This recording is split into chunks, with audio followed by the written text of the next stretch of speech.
Buenos días. Nuestra exposición estará basada en los índices macroeconómicos del periodo presidencial del presidente Andrés Pastrana Arango entre el periodo 1998 al año 2002. Nosotros somos estudiantes del programa de Contaduría Pública de la Universidad Fundación Universitaria San Martín. Mi grupo está conformado por Enadis Villalba Punes, Gustavo Paternina, Yajaira Pérez y mi persona, María del Pilar Jorge.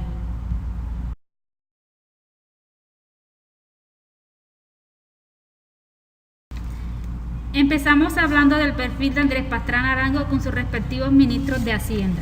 Andrés Pastrana nació en Bogotá el 17 de agosto de 1954. Es un abogado y político colombiano. Ejerció el cargo de presidente de la República en el año 1998 al año 2002. Periodo de enormes dificultades económicas, pasará a la historia como una de las épocas donde se registraron los peores indicadores de desempleo y crecimiento económico, en medio de un conjunto de hechos ligados con el comportamiento del sector externo que limitaron no solo las posibilidades del crecimiento del país, sino también el desarrollo de la política económica. En el periodo de Andrés Pastrana se presentaron dos ministros de Hacienda, Juan Camilo Restrepo desde agosto de 1998 a julio de 2000 y Juan Manuel Santos desde agosto de 2000 a julio de 2002. Juan Camilo Restrepo nació en Medellín el 17 de octubre de 1946. Es un abogado y economista especializado en Derecho Económico y Administrativo. Restrepo tuvo que enfrentar la crisis a la que se enfrentó Colombia, la gran recesión económica. Se retiró tras asumir drásticas medidas económicas que lo convirtieron en un personaje antipopular y posteriormente fue nombrado embajador de Francia. Juan Manuel Santos, ministro de Hacienda desde agosto de 2000 a julio de 2002, nació en Bogotá el 10 de agosto de 1951. Como ministro de Hacienda, Santos sacó adelante proyectos trascendentales para el país como la ley de transferencias, la ley de pensiones y la reforma tributaria de gran envergadura.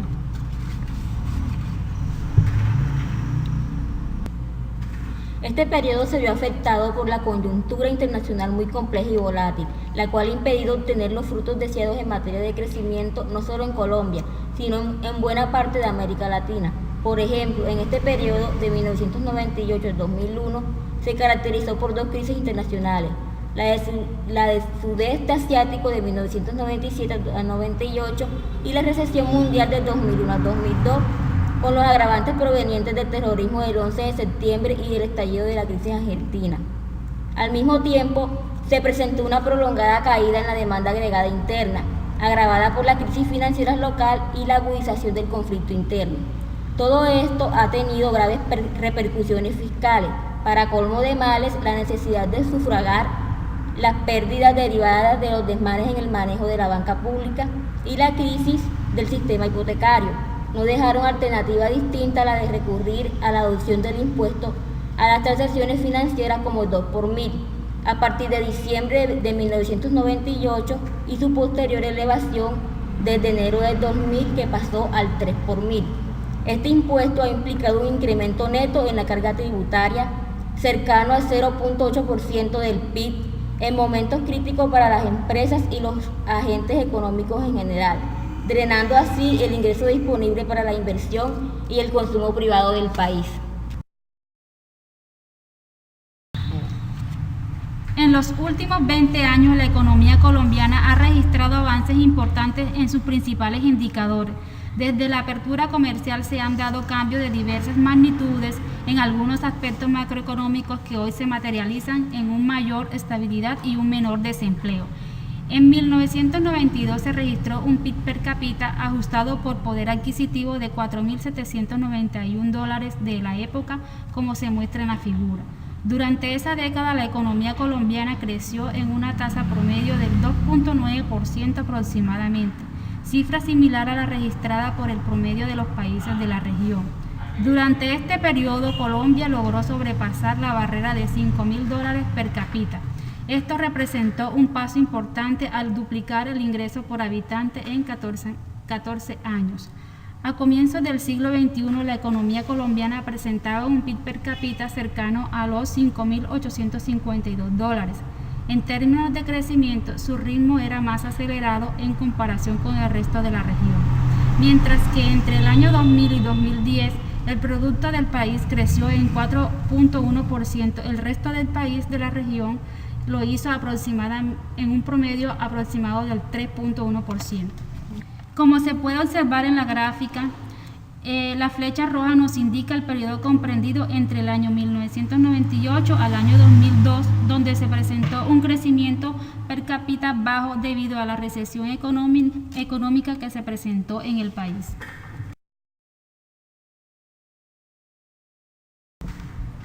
La economía colombiana tuvo una tasa de crecimiento de largo plazo del 5.5% anual durante el siglo XX. En los años 80 la tasa se redujo al 3.5% en promedio, pero evadió la década perdida que asoló a América Latina entre 1992 y 1997. La economía volvió a mostrar tasas de crecimiento promedio superior al 5%, pero en 1998 se inició una crisis de una magnitud como no se sentía desde la gran depreciación de los años 30. Posteriormente, la recuperación fue lenta en medio de una situación económica deteriorada que generó expectativas muy pesimistas.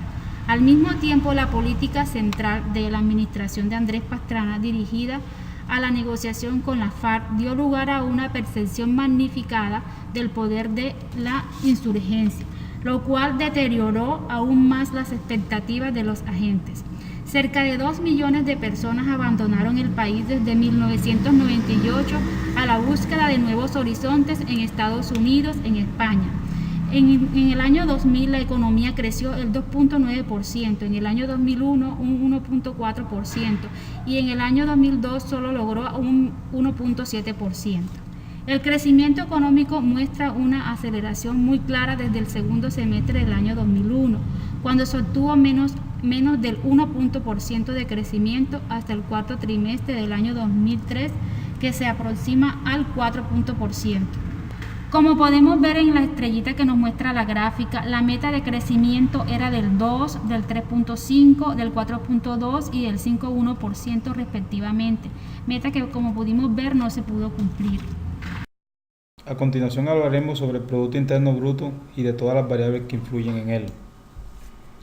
El Producto Interno Bruto generado por el país refleja el comportamiento de su mercado interno y del externo, la estabilidad, dinamismo o estancamiento de la producción nacional, el gasto de consumo final, la formación bruta del capital y el crecimiento o decrecimiento de las importaciones y de las exportaciones. La siguiente gráfica muestra el Producto Interno Bruto por objeto del gasto. Como podemos apreciar, el gasto del consumo final del país para el año 1998 presentó un 0.13%.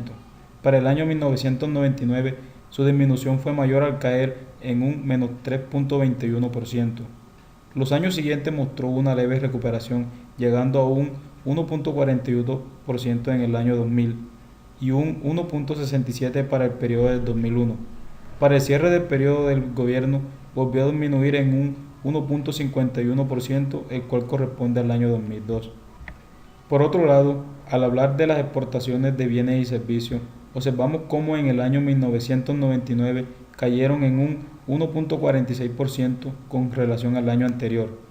Ya para el año 2000 se presentó una recuperación, llegando a un porcentaje de 6.15%, seguido de una gran desaceleración en los años 2001 y 2002, los cuales presentaron una disminución del 2.81% y del menos 2.38% respectivamente.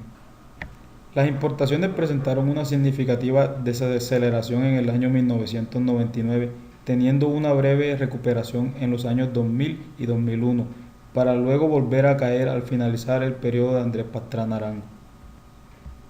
La formación bruta de capital presentó una gran caída en el año 1999, presentando en el año siguiente una leve recuperación.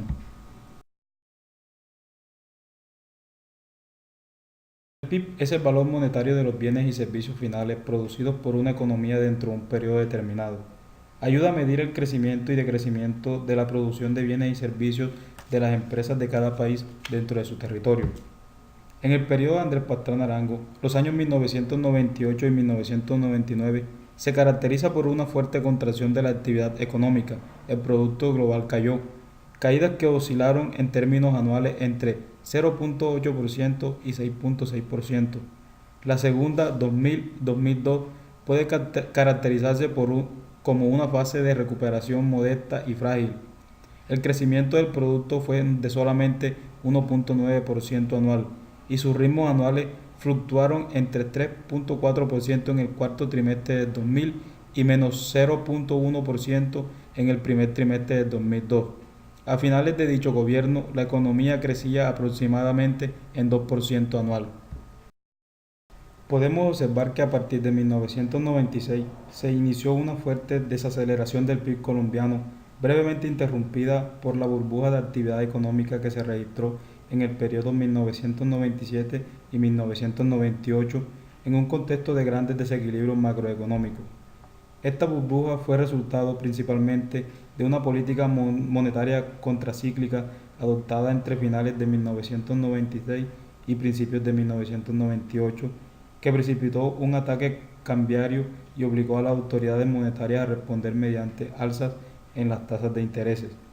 La contracción de la demanda agregada fue también impulsada por los choques externos, tanto reales como financieros, que se presentaron desde mediados de 1997. El primero fue la caída en los precios mundiales de los bienes básicos entre el segundo trimestre de dicho año y el primer trimestre de 1999. Los precios internacionales del café descendieron un 60% entre enero de 1998 y mayo de 2002, debido a la acumulación de inventarios en los países consumidores y a la entrada en el mercado de la oferta de los países asiáticos. Los precios internacionales del petróleo cayeron también en forma significativa, alcanzando en diciembre de 1998 su nivel más bajo de los últimos 5 años, en virtud principalmente de la mayor oferta de los países miembros de la OPEP. Esta evolución desfavorable de los precios internacionales, conjuntamente con la menor oferta exportable colombiana, en el caso del petróleo, debido a la maduración de algunos pozos y al incremento de los atentados contra su infraestructura, redujeron el valor en dólares de las exportaciones tradicionales del país, que pasaron de 6.256.2 millones anuales en el tercer trimestre de 1997 a 5.264.90 millones en el primer trimestre de 1999.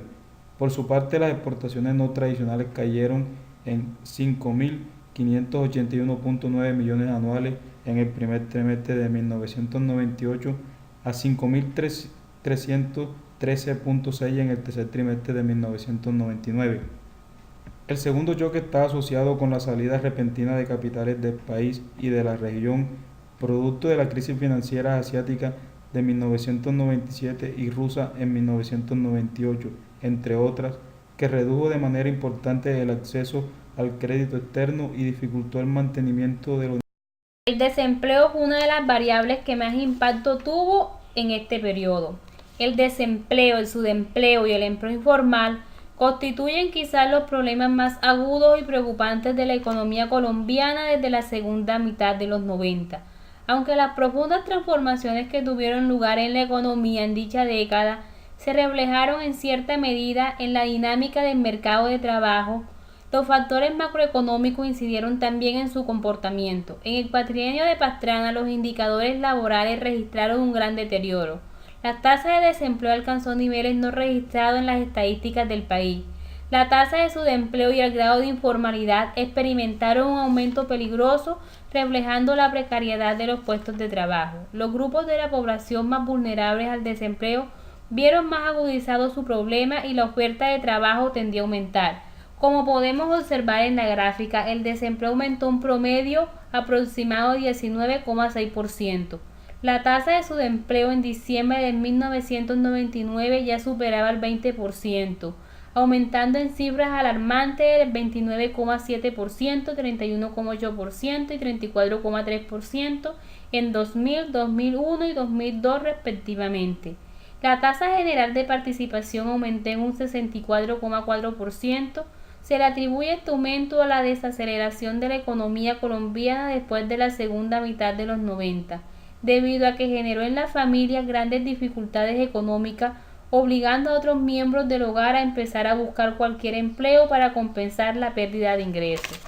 Mientras que la tasa de ocupación se estancó y las medidas adoptadas para el incremento no dieron frutos, la participación de los cesantes, que son aquellas personas que no trabajan o que perdieron su trabajo, pero no les interesa trabajar, aumentaron en estos 4 años, situándose en el 15% en septiembre del 2002. Según su posición ocupacional, los trabajadores con mayor participación fueron los empleados particulares y las cuentas propias, 50% y 33% respectivamente en este cuatrienio.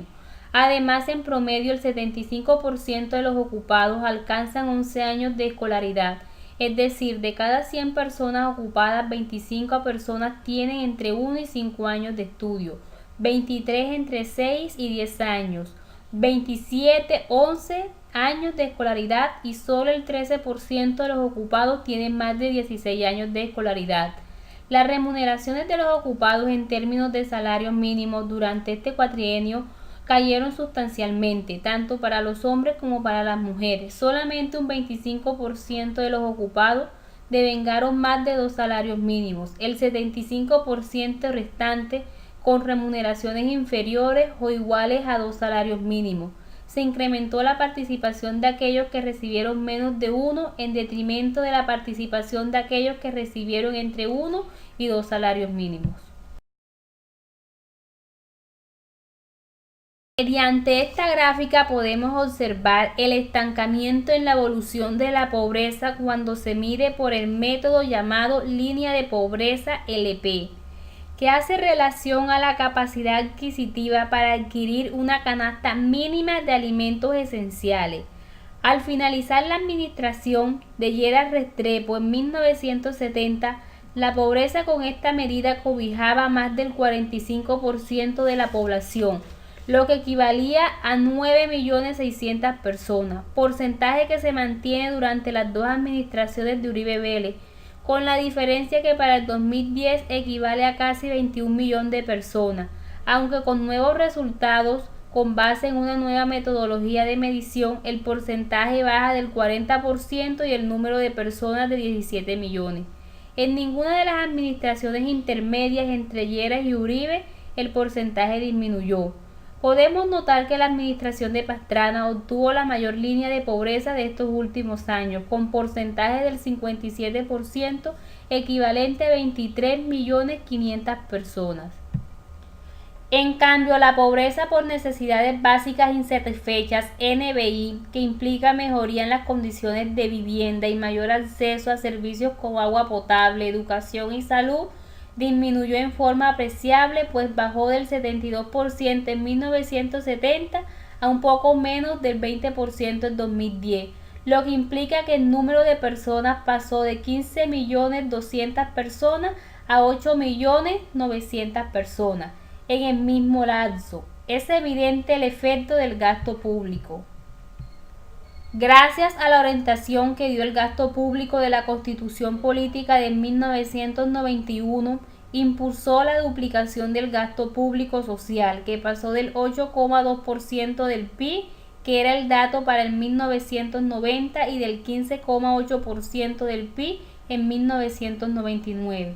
Según el Estatuto Orgánico de Presupuesto Nacional, se define el gasto público social como aquel cuyo objetivo es la solución de necesidades básicas insatisfechas de salud, educación, saneamiento ambiental, agua potable, vivienda y las tendientes al bienestar general y al mejoramiento de la calidad de vida de la población. Sin embargo, en el periodo de 1998-2002, las necesidades básicas insatisfechas estuvieron altas, con un porcentaje del 22,30%, que equivalía a 9.200.000 personas. Un aspecto importante que ha influido en el crecimiento de la economía es la inflación, que es el alza sostenida de los precios. Antes de la década de los 90, en el periodo de 1982-1989, Colombia tuvo una inflación promedio de 22,6%, lo que era considerado como una inflación moderada e inferior a la que tenían otros países de la región en aquella época. Esto llevó a que los protagonistas de la política monetaria se tranquilizaran un poco y tuvieran como objetivo el procurar que la inflación no superara el 30% anual. ya que de ser así se daría inicio a niveles de inflación más difíciles de controlar. Con el inicio de la última década del siglo XX vino también un aumento exorbitante en los niveles de inflación. Para 1990 y 1991 con valores del 29,1% y el 30,4% respectivamente, lo cual hizo evidente que el país tenía una inflación relativamente alta. Fue allí donde el Banco de la República dio inicio a un proceso de deflación aún orientado en los agregados monetarios, ya que no era prudente enfocarse en el uso de las tasas de interés, puesto que éstas eran fijadas tanto por la oferta y demanda monetaria, como por los cupos de redescuento a diferentes tasas fijas, y el fin que se perseguía a mediano plazo era en sí un agregado monetario, logrando así disminuir en el gobierno de Andrés Pastrana la inflación a un dígito.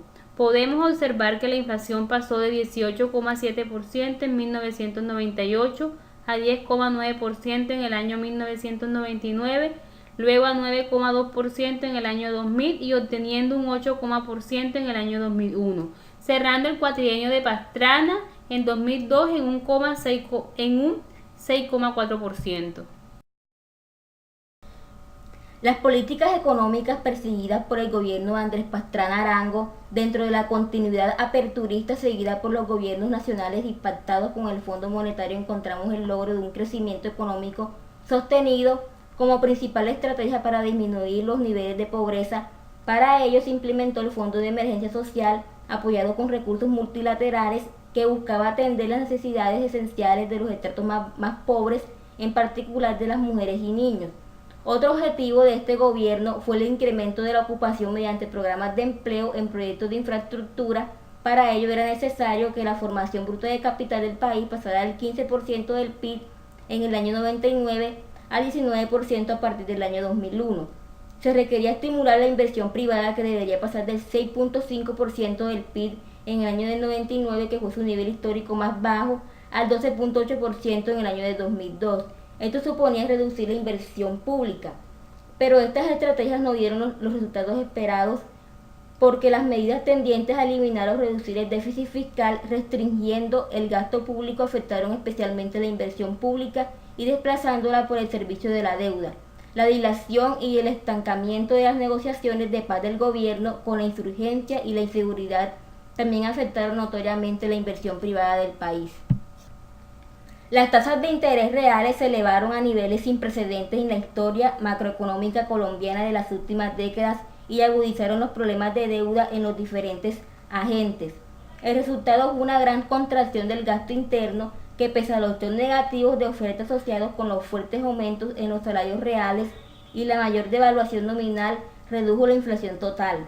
El único componente del gasto interno que aumentó fue el consumo del gobierno, mientras que el consumo privado cayó y la inversión, tanto pública como privada, registraron una dramática caída. Tal como se puede evidenciar en la gráfica, nos señala la flechita azul y roja, la dramática caída que dieron esta inversión en el año de 1999.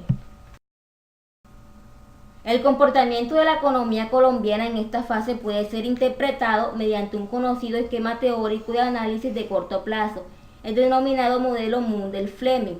En su versión keynesiana, el producto en el corto plazo está determinado por factores de demanda y financieros de una pequeña economía abierta, con la movilidad imperfecta de capitales, existencia de restricciones legales, información asimétrica en relación con la banca mundial y aversión al riesgo, entre otras razones, y tipo de cambio fijo.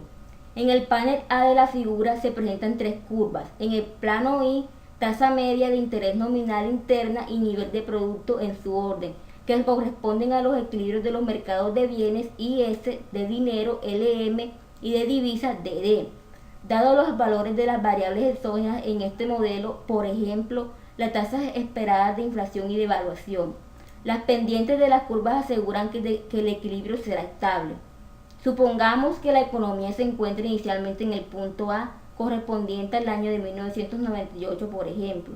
Como resultado de los shocks internacionales, la curva DD se desplaza hacia arriba y la curva IS hacia la izquierda. La política fiscal expansionista y la devaluación fueron insuficientes para contrarrestar este desplazamiento. En consecuencia, se inicia una contracción del producto en medio de un desequilibrio externo. La rápida pérdida de las reservas internacionales obligó a las autoridades monetarias a reducir la oferta monetaria, como se puede observar en la gráfica, y a devaluar la moneda. La franja cambiaria se reajusta hacia arriba en septiembre 2 de 1998 y en junio 28 de 1999, además de su mayor amplitud en esta última fecha, produciéndose un aumento casi sostenido de la tasa de cambio real. Estas medidas de política económica desplazan la curva LM hacia arriba y la curva DD hacia abajo, situando la economía finalmente en el punto C, con una tasa de interés más alta, una mayor contracción de la actividad económica y un freno a la caída en las reservas internacionales, retornándose a una situación de equilibrio externo.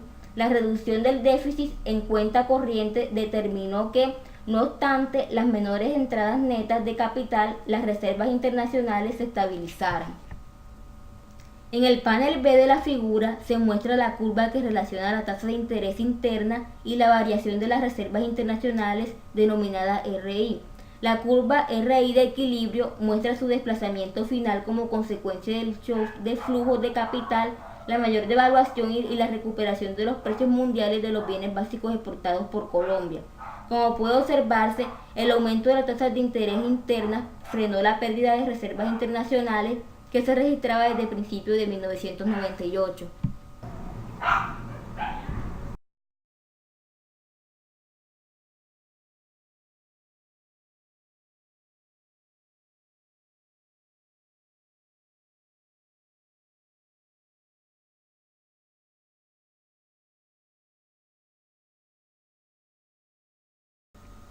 Gracias.